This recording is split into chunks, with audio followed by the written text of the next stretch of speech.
Pull over, you Burke. I can't feel me bloody feet for the cramp in me legs. It was black dark. We were halfway to our destination, two up on a knackered Honda Express moped. Anyone who knows that bike will quickly say it doesn't seat two people, and they're right, it didn't. I was perched on the rear carrier over the back wheel, trying to hold my dangling feet up half the road, whilst Ian, a new neighbour of ours who moved in over Christmas, tried to pilot the ensemble along the back road some 9+ miles to our double date at a rural pub. Neither of us old enough to legally ride the bike, bald tyres, no working headlamp, and just me holding an old torch over his shoulder, this to illuminate forward progress. Being hindered by the bike's meagre output, only managing to get us to about 18 miles an hour, though with every oncoming car dazzling our eyes, the lack of forward speed probably for the best anyway. A couple of miles was about the most whomever was on the carrier could tolerate, so we would swap round and carry on.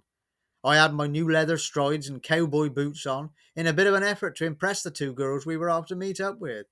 It wasn't so much an official double date, as more a knowing where they would be on that evening. We had got chatting to them at another pub the previous weekend, after turning up there to play pool. All signs had been encouraging for ongoing progress, especially after the girl I befriended invited me outside for a smoke in the old bus shelter, this being devoid of any illumination aiding various investigations.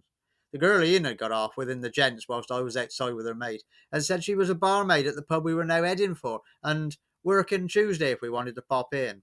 What neither of these fine ladies had been told was that we were 15 and 14 and a half respectively, them both being 18 plus. Us lads were fighting above our weight, really.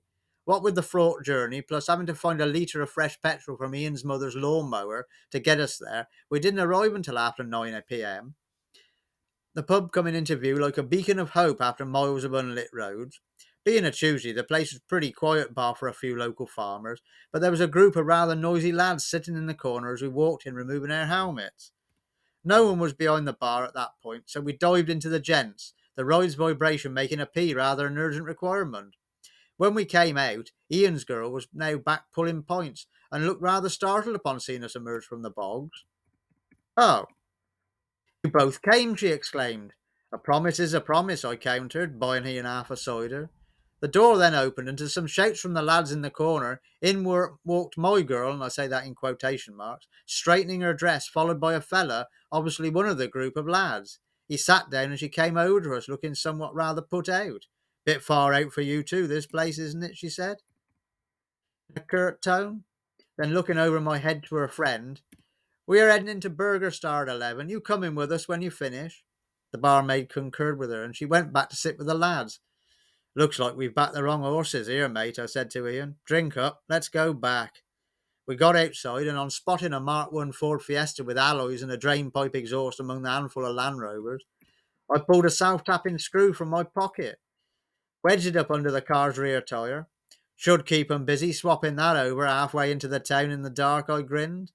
The return journey on the crappy little Honda felt even longer than the outward one, with no incentive other than to get to bed and forget this pointless exercise. You would have thought this would have been the end of things, but weirdly, it turned out to just be the start. Hello, if you've enjoyed this video and would like to see more, please subscribe to my channel as it's much appreciated. Thank you. Take care.